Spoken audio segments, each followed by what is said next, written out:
Welcome to the Steve Barkley Ponders Out Loud podcast. As instructional coaches and school leaders, you are tasked with guiding continuous teacher growth to create student success. This podcast looks to support you with strategies from experienced guests, as well as my own insights that I've gathered over the years. I'm thrilled to have you with us. Thanks for tuning in.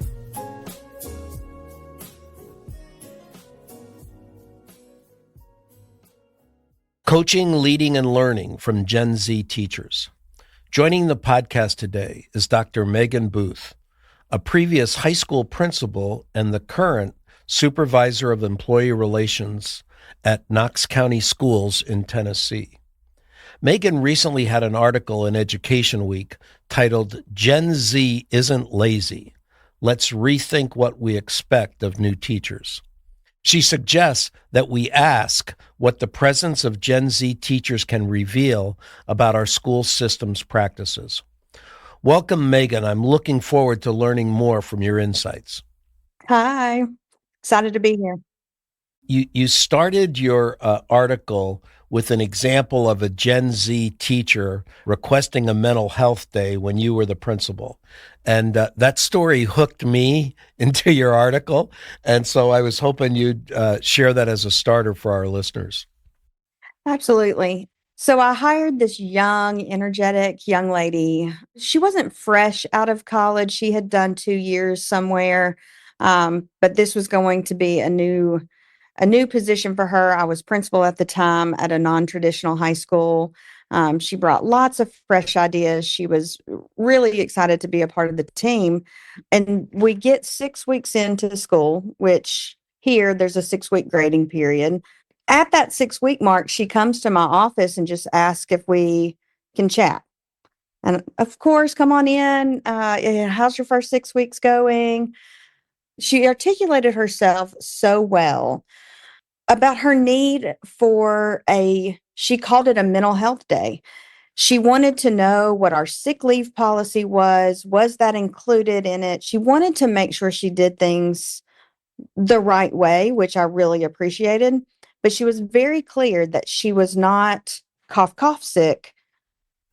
She was needing a mental recharge day. She called it a recalibration day. She needed a day where she could turn herself off from the emotional toll of the job to set herself up for success, she felt like, for the remainder of the semester, which for us is kind of that window from October to Christmas time. Yeah, hard time. A really hard time. You know, you get the holidays, and for her, she knew what she needed and she was okay to articulate it. At first, it was like, does not compute. I didn't know it. What do you mean a mental health day? You know, we got things to do. We have standards to learn and progress to make. But just the way she was able to articulate herself told me that this wasn't somebody who was lazy or didn't want to work or was, spiraling out of control, like we hear a lot of language around. This was somebody who was strategic about ensuring that she could bring her best to the classroom every day. And this was a strategy she needed to be able to do that. A powerful learning time for you, huh? Oh, absolutely. Because, I come from this world where we just go and we just go. And, I'm in, even now, it's still my default. I've got 2 young kids. I've got a husband. I've got a career. I'm building a business. I'm researching. I'm speaking. I don't stop. And I need a mental health day sometimes, but my default is not that. So I really can appreciate that Gen Z is they're easy in their conversations around mental health and what their needs are. And they are so bold in asking for what they need in a way that we were never taught to be, or taught that it was okay to be. And I think if we can look in the mirror a little bit and stop having those knee-jerk reactions, we can learn a lot. So what are the time frames for what's identified as Gen Z? So Gen Zers are born between 1997 and 2012. So essentially, right now, they're around 13 to 28, which is a big time span. But those older Gen Zs, they're right in the beginning of their career. Some of them have been teaching right at that kind of 5-year benchmark where we know we lose them if we haven't supported them correctly. So they're set to be an emerging group for many years to come. If you think about the 13-year-olds who still have a lot to learn and grow before they enter the workforce. But I think it primes us as leaders to prepare ourselves. Okay, if we act fast, we can keep these 5-year benchmark people, but prime ourselves to support for the next 10 years. When I read your article, you shared several statements that I thought were extremely insightful. So I'd like to read them kind of one at a time and ask you to respond to them. So here's the first one. When a Gen Z teacher asks for clarity on expectations or documentations, it's not insubordination. It's a trauma informed need for transparency, shaped by a world where institutions often failed them. I don't think we account often enough that Gen Zers are our first post Columbine group of professionals. Columbine happened in 1999. So even our oldest Gen Zers were only 2 years old, which means they entered the education setting post Columbine. We were already doing lockdown drills. We were already a little bit of fight or flight at any little thing that happened.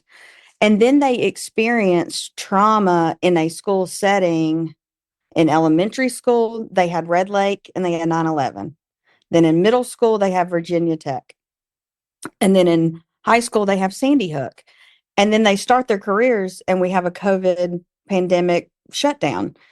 They've lived in these just like constant routines of fight or flight, which has not given them the baseline of trust in institutions like we had. We grew up believing that school was a place that we came to learn and people loved us and we were safe there.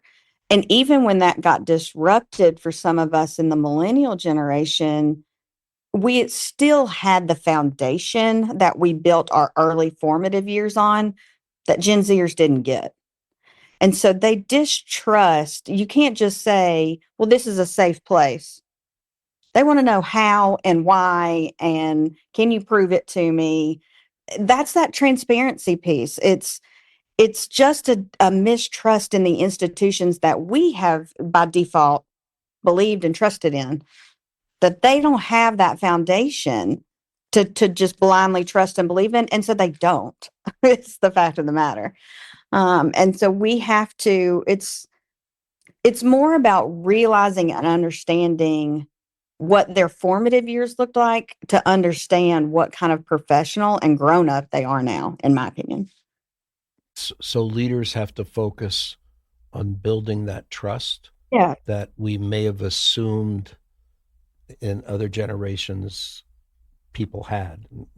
Wasn't our responsibility to build it? Right. I think for so long it was just we trust in our leaders. There was some positional respect. You got to Hmm. that position for some reason. And so I trust in your decision making process. Whereas Gen Zers, they don't necessarily have that foundation. So if we can shift into, instead of just trust me, into here's what you can expect from me, or here is what I will expect from you, those very clear, articulated boundaries are great for them, because that is how you build trust with them. It's not your position or your rank. It is, here is how I am willing to put in the work to equally build trust with you. Another statement that I pulled from your article: what looks like disengagement is often deep distrust. And I think that goes back to that transparency back and forth piece. It's a reading of the room. So they're going to sit back and decide, is this worth my energy to engage in? Can I really trust you? Is this just another fight or flight thing? They've lived in a 24-hour news cycle their entire life. They have learned to process out some of the noise and wait for urgency. Like, is this actually urgent? Do I really need to engage with this work? Is it really going to be meaningful, or next week we're going to have something new? And so they will sit and listen, and sometimes it looks like disengagement, but really it's a reading of the room. Is this worth investing my time and energy into, or are you just going to give me something new later? Am I hearing there? It's going to take a while for the trust to build. So Mhm. that initial response isn't challenging me. It's just waiting. Right. It is. It's not. That's a great way to put it. It's not a challenge, and sometimes we see it that way. We Yeah. see it as disengagement, and they're problem children or something, some sort of challenge to what initiative I'm trying to do or what type of feedback I'm trying to give. But that's not it. It's that the trust level isn't there yet for them to engage. And so that relationship piece and that building of a trust is so important, because if you can lay that groundwork of trust, then they're very open to feedback, but not until then. That's important for the coaches and my audience to be listening to. Mhm. Um, and the other statement you made that I pulled is one that I've heard a lot, which is why I wanted to catch it. You said what's dismissed as entitlement is sometimes self-preservation. Yeah, I think they watched their parents and mentors burn out. We entered a mental health crisis in our country, especially, really, I think globally, around the pandemic is when it became obvious. The pandemic, I think, initiated the national conversation about it. It was already existent, but Gen Zers watched it and they just decided, no, thank you. Not for me. I'm not going to do that. I am going to earn my paycheck. I'm going to give my all, but I'm also going to preserve what makes me me, and I'm going to preserve my mental health. I think a beautiful example of this is the Simone Biles Olympics, where she pulled out for mental health reasons. She's 28, so she's that oldest Gen Z, and she lived through an Olympic culture, especially an Olympic gymnastics culture, where it was you give your all, you're Carrie Strug, you're breaking your ankle to win the gold medal.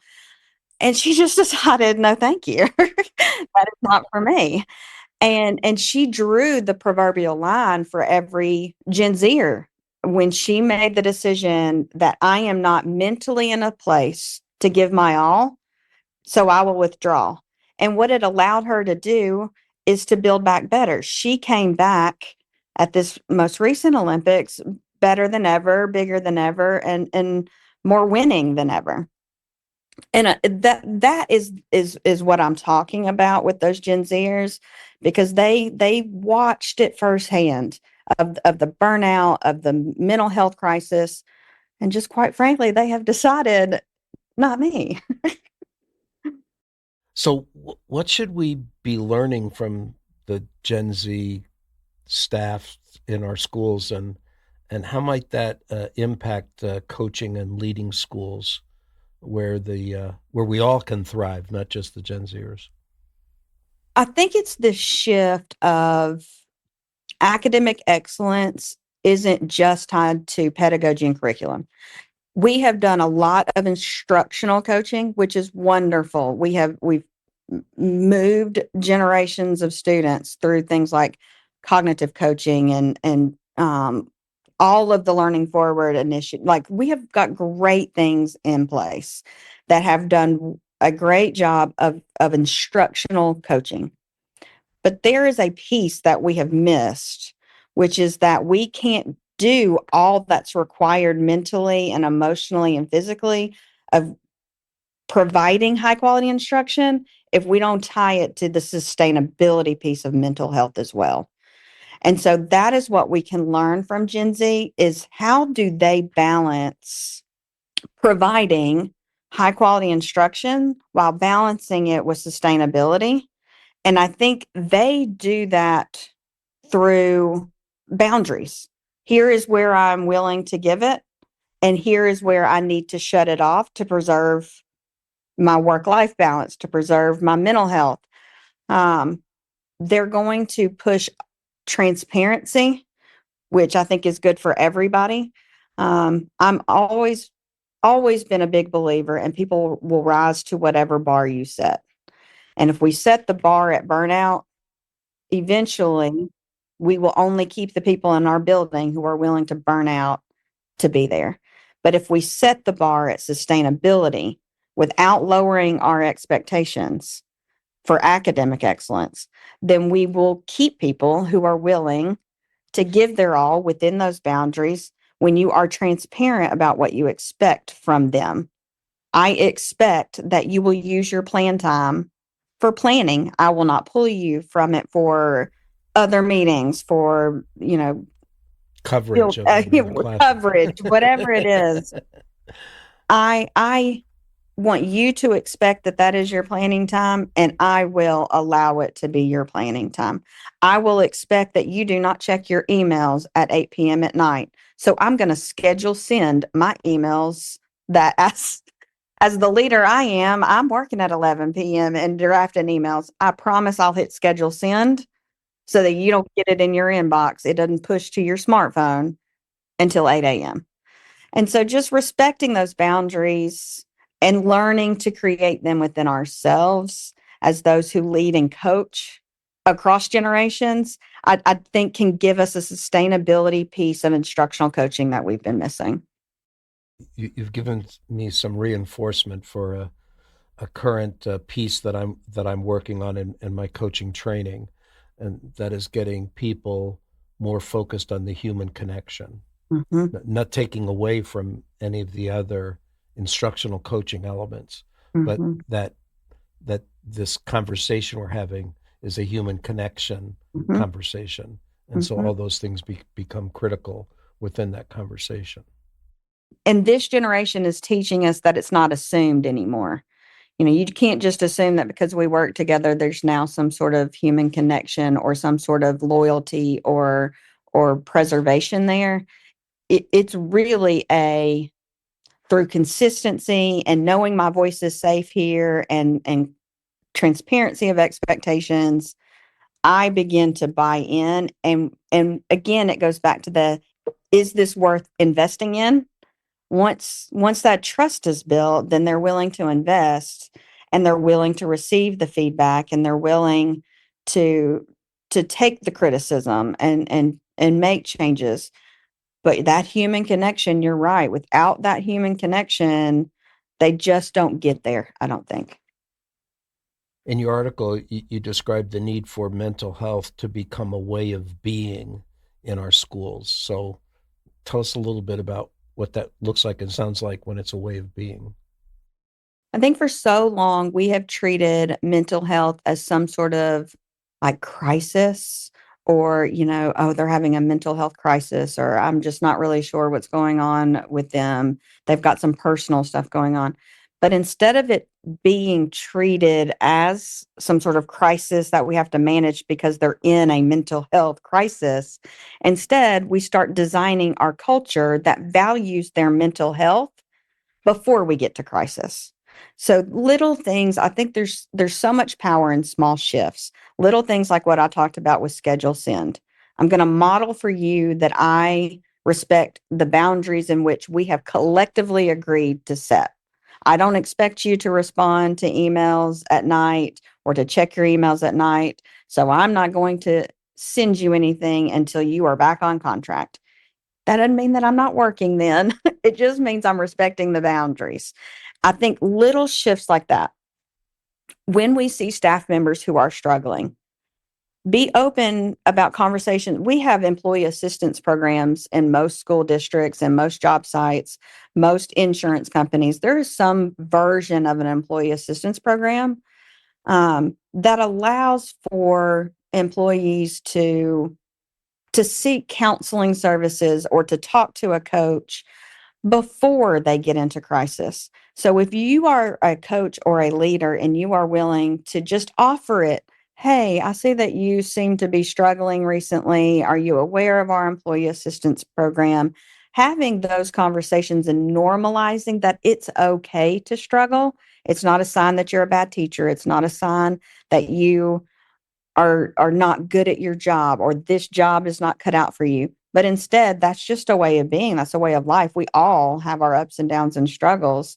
And sometimes the workload maybe just needs a little extra hand of an employee assistance program, somebody to talk to, a counselor to chat with. And then it's how do you give feedback? Again, feedback is collaborative. It's a back and forth. It's a, well, here's why I did this. Well, here's, why we think this is better. Instead of just you're doing this, and this wrong, and I'll be back next month for my next walkthrough. And it's human connection, right? It's culture.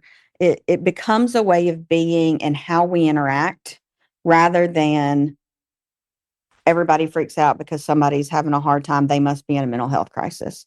Instead, if we normalize the conversation through little small interactions, little small actions that we model, I do think that's the best way for us to make it a part of what feels good to be at work, which is when we know that the conversation around mental health is not a crisis anymore. It's a way of being.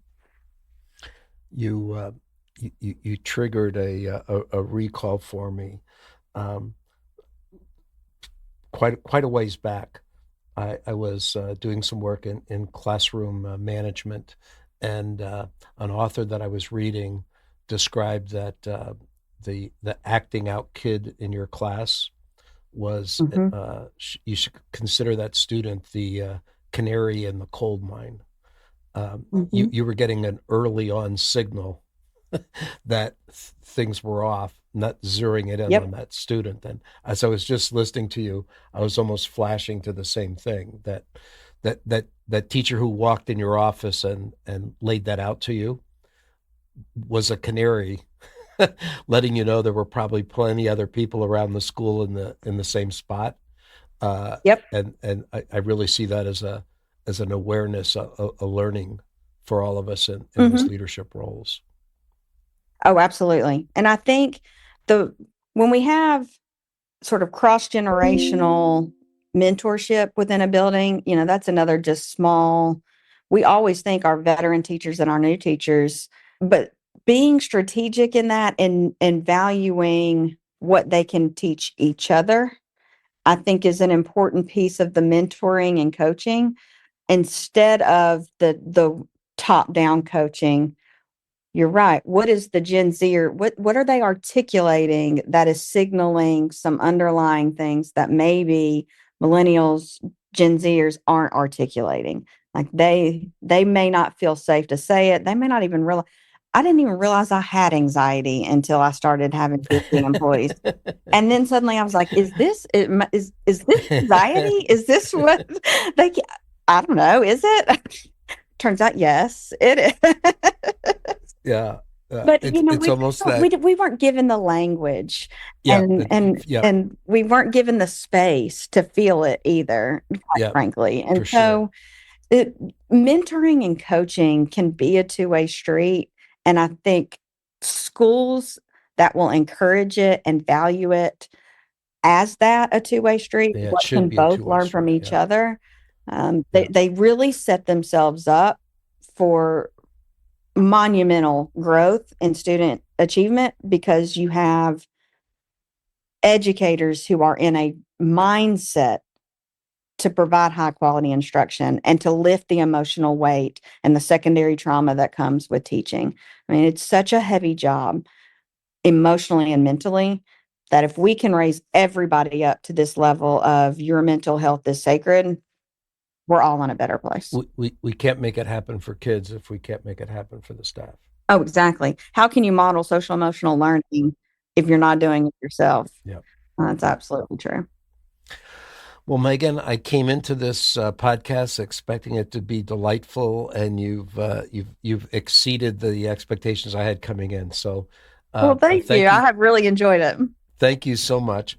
I will post the link to the article that I read in the podcast notes so folks can find it. What's Great. the best way for folks who'd like to connect with you and follow your ongoing work? Yeah. LinkedIn is probably my best outlet as far as social media goes. That's Dr. Meagan Booth, which is the actual LinkedIn tag is Next Gen Coaching. And then if you want to email me, you're welcome to do that as well. mbooth, BOOTH, at nextgencoach.net. And we'll also put both of those links in the podcast lead-in. Thank you. I appreciate it. And I appreciate you inviting me on. This was absolutely wonderful. I enjoyed every bit of it. Thank you. I will be following up and likely look for a return visit. I would love to. Thank you. As you share your ongoing insights. Thanks so much. I would love to. Thank you very much. Thanks for listening, folks. I'd love to hear what you're pondering. You can find me on Twitter or LinkedIn at Steve Barkley, or send me your questions and find my videos and blogs at barkleypd.com.